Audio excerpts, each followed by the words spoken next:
Live, and today we are talking about dating for the over 50 crowd. That's right, and we have three of the power players in the dating world here in Chicago to help you with all the do's and don'ts of dating over 50. All right, so first we have Bella Gandhi, the owner of Smart Dating Academy. She's a dating coach who has helped hundreds of singles find their match with online dating. That's right. We also have Harlan Cohen, a New York Times bestselling author of 5 books on relationships. And Barbie Adler, founder of Selective Search, an elite matchmaking company who boasts an 87% success rate. And of course, we want to thank all three of them for being here. And we have a whole audience full of folks. What would a dating over 50 show be without some singles?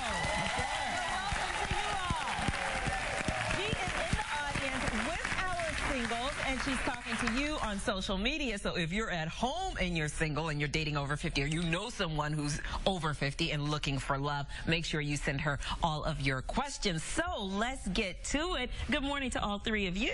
Good morning. I noticed something about this audience, and I'm going to ask you, Barbie and Bella, a question in just a second. But do the three of you find it interesting that most of our audience is women? Is this a message? Like, there's no single men? I mean, there's one are you a single guy? Yeah, one single guy and By the end of the show, he should have a date, right? By the end of the show. But is this like, if you're a single woman and you're over 50 dating, is this what, like, you have slim pickings? Yeah.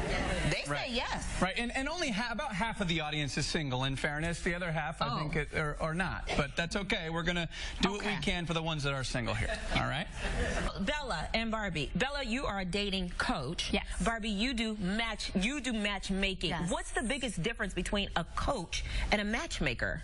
I'll start with you, Barbie. So my business, Selective Search, is based upon making sure that we take 2 quality individuals that are commitment-minded and going back to the basics of old-fashioned offline, getting to know both individuals and putting together a quality match that goes the distance. So this is for people that are serious about finding love in their life, and they want to do something proactive for their love life, and they might be, the friends aren't getting it right. It's like science experiments between friends and family, and they're really serious about finding the right person, and they're doing something proactive for themselves. You're a single woman in the workplace or wherever, and you want to ask out a man, should you go ahead and do that? So there's a difference. Women want to be approached. It's one of the biggest excuses. They say, I want men to make the first move.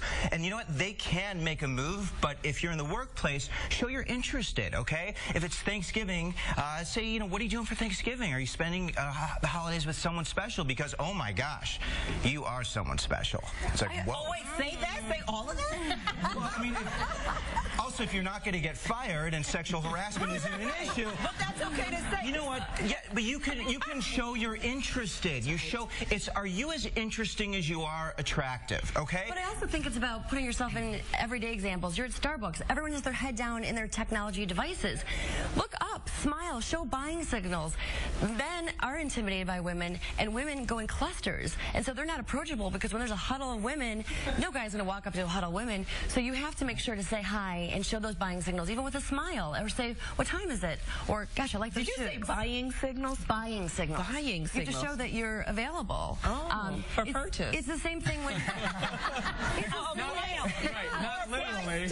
It's even when, you know, it's false advertising when you go to a wedding and you have a date that's just a friend. No, you're a free agent. Don't make a false advertisement that you're coupled up. You should go there and work that wedding and mix and mingle and be your own personal recruiter. Kind of like don't take sand to the beach? Absolutely. Well, because then it's a false advertisement. I tell women all the time, if men aren't approaching you, chances are you don't look as approachable as you could. So like what they're saying, look up, smile, and let men know that you're safe, that you're going to smile and talk back to them, that they're not going to hit you if you know, you're not going to hit them, I guess, if they come up to you and say hello. But then they might talk back, and you might get excited, and then you'll get hurt again.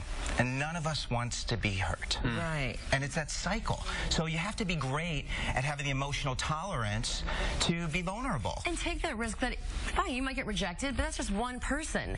I might love peaches, but there might be someone that doesn't. It could be the ripest, juiciest peach, and I don't like peaches. So take the risk. It's a numbers game, and put yourself out there, as well as source your closest friends and people that you know that are in good relationships, that you know that they won't be threatened by you also being single, and they have your best interest and also want to introduce someone new.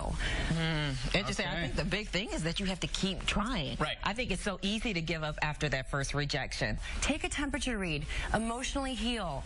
It hurts. I mean, it's usually a deep wound the first time you fall in love, and then people are so guarded. But make sure that emotionally you're at your best, physically you're at your best, before you go out there and date. And you think about it a little bit like a job interview. You wouldn't overshare in a job interview about how much you hate working or your work ethic. You want to be happy. Men love confidence, warmth, and happy. They don't want to hear about anything negative. Yeah. So minimize the negative and accentuate whatever you feel is your positive attributes, and smile. Be warm, feminine, open. Sounds good, go on and on. Barbie. Thank you. I know. No, we got a whole lot.